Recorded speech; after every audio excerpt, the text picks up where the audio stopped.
নমস্কার বন্ধুরা, সবাইকে স্বাগত মা মনসার চ্যানেলে। বুঝতেই পারছেন, এই কিছুদিন আগেই, সপ্তাহখানেক আগে, গত শনিবারে আমাদের বাড়িতে পুজো ছিল, বাৎসরিক মা মনসা পুজো ছিল। তো সবাই খুব ক্লান্ত। তো পুজো মিটে গেছে। পুজোর 4টে অধ্যায় আপনাদের সামনে তুলে ধরেছিলাম। তো আজকে যে ব্লগটা শুরু করতে চলেছি, এটা একটা নতুন কিছু নিয়ে। তো আশা করি আপনাদের ভালো লাগবে।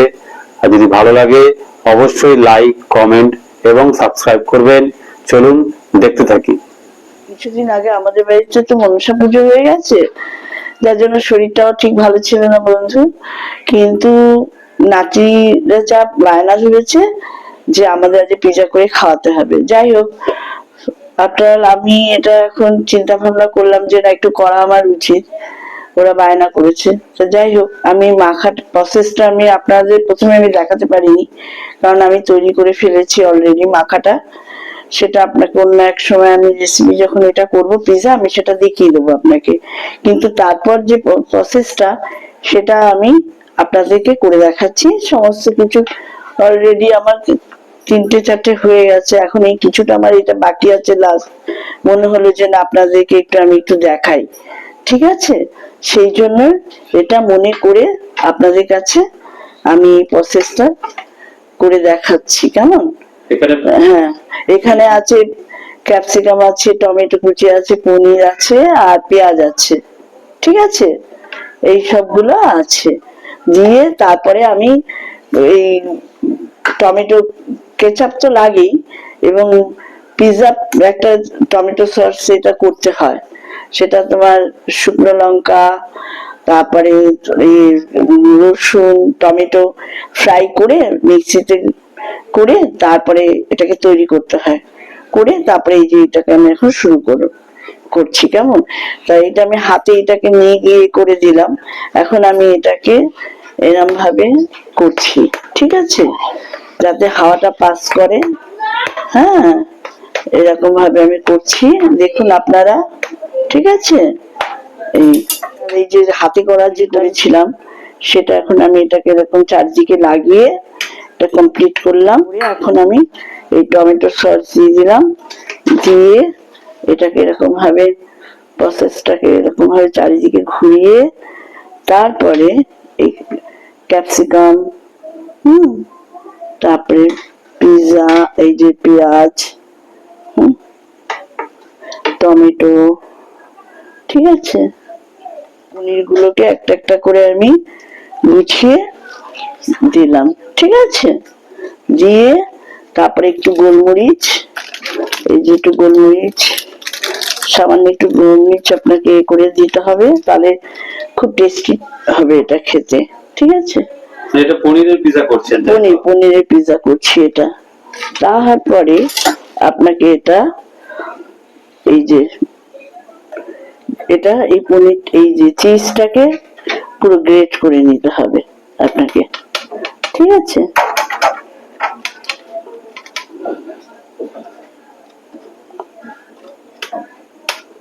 এইভাবে করবেন। এটা চিজটাকে এটা করে দিলেন? হ্যাঁ, এটা গ্রেট করে দিলাম। গ্রেট করে দিয়ে তারপরে আমি, অনেকে মাইক্রোওভেনে করে, আবার অনেকে কাঠের ওভেনেও করে, কিন্তু আমাদের এখানে তো কাঠের সম্ভব নয়। আমরা মোটামুটি গ্যাস ওভেনেই করলে আমাদের সেটা সব থেকে সুবিধা হয়। করে যেমনি একটা আমি অলরেডি আমার কমপ্লিট আপনাকে তাও দেখিয়ে দিচ্ছি। আর গ্যাস ওভেনের মধ্যে করতে গেলে আপনাকে কি করতে হবে, এরকম অ্যালুমিনিয়ামের থালার মধ্যে নিয়ে নিচে তেল মেখে, আর কড়াইতে আপনার এরকম নুন দিয়ে, নুন কেউ বালি রাখে, তা আমরা বালি দিইনি, আমি নুন দিয়েছি, ঠিক আছে? নুন দিয়ে এরকম আমি এটাকে আবার এইটা দিয়ে আমি ঢেকে রাখলাম, ঠিক আছে? এইবারে এটা আমার ওভেনটাকে আমি বাড়িয়ে দিলাম। বাড়িয়ে দিয়ে এইবারে যে আমার একটা হয়ে গেছে, ঠিক আছে? এই একটা অলরেডি, হ্যাঁ, একটা আমি অলরেডি করে ফেলেছি, কমপ্লিট করলাম। ঠিক আপনাকে এইভাবে আপনি থেকে, এই যে আপনি থেকে এটা আপনার উঠে যাবে, ঠিক আছে, এটা আমি এখন রেখে দিতে পারি এখানে। এটা অলরেডি কমপ্লিট হয়ে গেছে। ঠিক আছে, তবে আপনাকে আমি দেখাচ্ছি আমি কয়টা তৈরি করেছি। অলরেডি কয়েকটা আমাদের কমপ্লিট হয়ে গেছে, হ্যাঁ, প্রথম থেকে তোলা হয়নি, করতে পারিনি। যাই হোক, তার জন্য আমি ক্ষমা চেয়ে নিচ্ছি। এই হচ্ছে, এরকম ভাবে আমি করলাম। আর একটা প্রশ্ন, হ্যাঁ, আর এখন একটা আপনাদের সামনে বলে দেখানো হলো, সেটা বসানো হলো। এখন এটা তৈরি হচ্ছে। কেমন করলাম, প্রথম প্রসেসটা দেখাতে পারলে খুব ভালো হতো। যাই হোক, আমি এই যে এটাকে ভাপে দিয়েছি, এইভাবে তৈরি করতে হয় ঘরোয়া পদ্ধতিতে। মাইক্রো ওভেনে আমি দিচ্ছি না, আমি ওভেনে করছি। ঠিক আছে, 4টে হয়ে গেছে আর একটা হচ্ছে। হচ্ছে তাহলে একদম এগুলো আমরা এতক্ষণ তাহলে আমরা সেবা করতে থাকি। একদম। যখন আমরা সবাইকে, যখন ওরা খাবে, তখন আপনাদেরকে আমি অতি অবশ্যই এটাকে দেখাবো, এটা টেস্টটা কেমন হয়েছে, এবং আপনাদের খাওয়াতে পারলে আমার আরো বেশি ভালো লাগতো। এই যে দেখুন আমাদের কমপ্লিট হয়ে গেছে যে পিজা, সে পিজা এখন কমপ্লিট। তো এখন আমরা এবারে এটা টেস্ট করব, দেখবো কেমন খেতে লাগছে। দেখে তো ভালোই লাগছে। আর এর আগেও আমার শাশুড়ি মা অনেক কিছুই বানিয়েছে এবং উনি খুব সুন্দর বানায়, খেতে খুব টেস্টি হয়। তো আজকে উনি এটা করছিলেন, তো আমার মাথায় ছিল না যেটা আপনি তৈরি করতে বসেছেন, নাহলে আমি প্রথম থেকেই আপনাদের কাছে তুলে ধরতাম। তো ঠিক আছে, উনি যখন বললেন, ঠিক আছে আপনি তো একটা করেই ফেলেছেন, ঠিক আছে যতটা বাকি আছে তাহলে তারপর থেকেই তুলি, খেয়ে দেখি কেমন হয়। চলুন।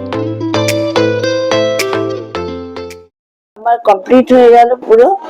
ঠিক আছে, এইবার আমরা দেখুন আমার সমস্ত পরিবারের সদস্যরা পাশে বসে গেছে। আমি এখন এইটাকে পিস পিস করে, ঠিক আছে, সবাইকে এখন এটা দেব।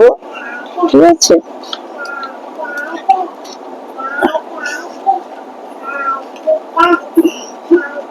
আমি স্টার্ট করলাম। এবার ওরা সবাই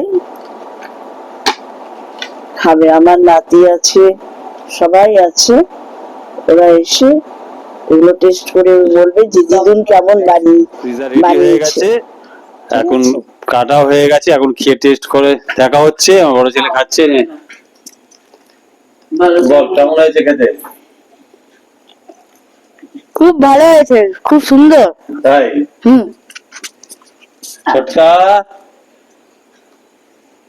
কেমন লাগছে? ভালো লাগছে। আচ্ছা, আমাকে একটু খেয়ে দেখতে হবে। একদম নরম, দেখুন দারুণ হয়েছে খেতে, সত্যি সুন্দর হয়েছে খেতে, খুব টেস্টও হয়েছে। দেখুন একদম পুরো মাখনের মতো, পুরো মাখনের মতো। থ্যাংক ইউ মা, দারুণ হয়েছে, দারুণ। চলছে, ব্যাপক হয়েছে খেতে। সব পিজা খাওয়ায় ব্যস্ত। আপনারটা কই? আমার এই যেখানে রয়েছে ও পিজা চলছে এখন। ও কি ওটা? ভাত, ভাত, বাটার দিয়ে ভাত। সবাই ভালো থাকবেন, সুস্থ থাকবেন। ভালো লাগলে কমেন্ট, লাইক ও সাবস্ক্রাইব করবেন। দেখা হচ্ছে পরবর্তী ব্লগে।